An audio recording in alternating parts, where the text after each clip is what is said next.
A couple of nights ago, I hosted a Women in Mining Awards night. It was fascinating to talk to a number of people who work in an industry that is dominating the headlines right now for all the wrong reasons. And really, in many ways, through no fault of their own. The energy crisis and the demonisation of coal and many other elements of mining are hot topics right now. We had a near miss last week where we were told to switch off the dishwasher and not curl our hair. Electricity prices are going through the roof. Some people can't afford to turn the lights on. And we're increasing our emissions reductions targets without any real plan as to how to transition to renewables in a fair, realistic and doable way. Now, the people at this function, many of them women, spoke to me with such passion, knowledge and insight into how responsible our mining industry is, how advanced our technology is compared with the rest of the world, and how committed they are to looking after the environments in which they work and in New South Wales, they all live. I thought to myself, why aren't we hearing these voices in the public debate, or more of them? That would go a long way in reassuring those who might be falsely alarmed that this industry is not evil. In fact, so far from it. I'll bring you one of those voices next week. You won't want to miss her. She's an absolute gem. But first, New Nationals leader David Littleproud joins me. David, great to see you. Thank you so much for joining me tonight. Yeah, thanks for having me. Now, a lot of Nat supporters were there at this function that I hosted. Is this a failure of government, industry or someone else that we've allowed the dominant narrative when it comes to mining to be so negative?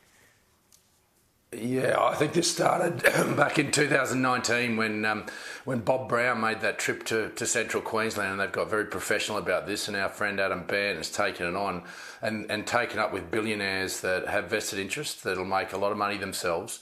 That have made sure that they've demonised the good work that these men and women do. And in fact, if you get back to first principles about reducing emissions, they actually are doing it with the technology that they're trying to adopt to reduce our emissions but keep our lights on at an affordable rate. And new technologies that are coming, and even carbon capture storage, which is a power station about 60 kilometres from where I sit now in my own electorate that's looking to do a pilot project around that. Why wouldn't we continue to look to keep these assets going if they can give us cheap, reliable energy that also reduces emissions? That's just common sense, and we don't need to go to the extremities of this debate. We have to use this thing called common sense. And that's what the Nationals strongly believe in, is that when we signed up to net zero, we signed up because your interest rates were going to go up by 3% because of capital markets. Your commodity prices as farmers were going to go down. But what we wanted to make sure was that we had a sensible solution to protecting those traditional industries, a sensible solution that adopts technology. And if you get back to first principles, what's wrong with adopting technology that will reduce emissions at a coal-fired power station, or with the gas that is in my electorate here in the Surat Basin? So that's been the practical way that we've looked at it, and the men and women that do that are at the cutting edge of the technology that will be adopted around the world. And if we are able to invest in carbon capture storage and the rest of the world takes it up, we'll reduce emissions and we'll increase our exports even further. So that's just common sense. That's the way that we've looked at it. We think we can do it. We want to back the smarts of Australians to be able to continue to give us, to protect those traditional industries and look to new industries as well. You know that common sense ain't that common though. That's the issue, isn't it? And not in Canberra, it's not, and that's what the Nats try to bring to Canberra's common sense from a regional rural perspective. And it's all about practical application. Yeah. Now, you mentioned emissions. The election proved that a lot of the country wants tougher action on climate change, or maybe it did. You might disagree with that. You're the New Nationals Party leader. Will you back further emissions cuts?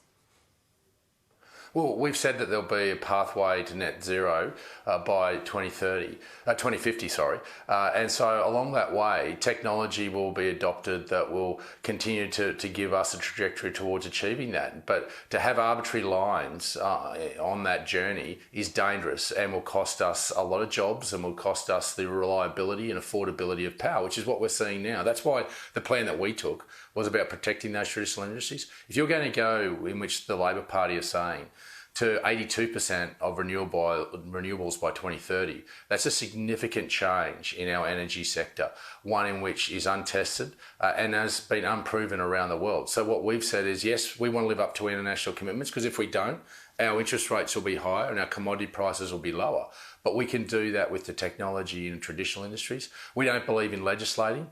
We don't think that the big hand of government should come in and tell us what to do. We've met Kyoto, we've met Paris, all by Australians doing the right thing. And if you do legislate, what I really fear is that this will then be weaponised in the courts on developments, not just in terms of energy sector, but also infrastructure, where we'll get these activists that will clog up the courts.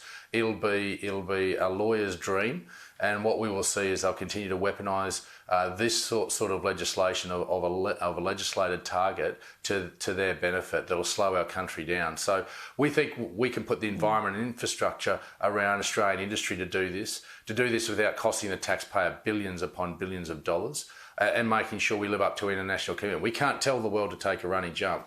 We have to be a part of a global community. Just from agriculture alone, we're a 26 million people nation, but we produce enough food and fibre for 80 million. So if we don't trade with the world, don't engage with the world, the farmers that sit outside my door here don't have an income. So we've got to be practical, a bit pragmatic, understand this is a global issue we've got to face up to. We've got to be part of that solution, but we can use an Australian solution to that, which is this thing called common sense technology, protecting traditional industries, and look to new industries that will also reduce emissions.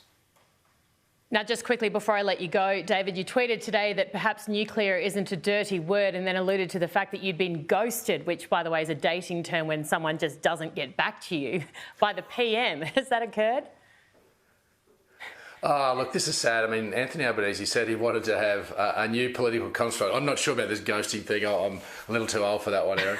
But let me just say, he wanted a new political construct. The Nationals, probably of all the political parties, have probably been the only one that have unanimously said that we want to support nuclear technology, new technology in the small-scale modular. We're not talking about having big nuclear power stations across the country. We're saying the emerging technology should be looked at. So why not create an environment where a conversation can take place? And the Nationals understand that some of the Liberals aren't there yet, and the Labor Party aren't there yet. But why wouldn't we have a summit whereby scientists can explain it to the Australian people, what small-scale modular looks like, the cost? We're going to pump billions of dollars into hydrogen that could probably cost more, when the new technology, and despite what Chris Bowen is saying, is coming down with this new emerging technology. So why don't we sit back, watch, and make sure that we can create an environment where we trust Australians to make a mature conversation, so long as we provide them with the information and we create the environment for that information to come out, for them to be able to digest in a sensible way. That's all we've said as Nationals. We understand other political parties aren't there yet, but we are, and we just want to make sure that we can create a political construct. As a political leader, that's what I think my opportunity is to do, and that's what I'll continue to do in a sensible way, and say, if the ruler gets run over and it doesn't stack up, well, I accept that. But let's have a look at these emerging technologies. Don't be afraid to adopt and adapt the Australian way. Well, have a conversation at least. Seriously, just look at it. David Littleproud, thank you so much for your time. Really appreciate it tonight.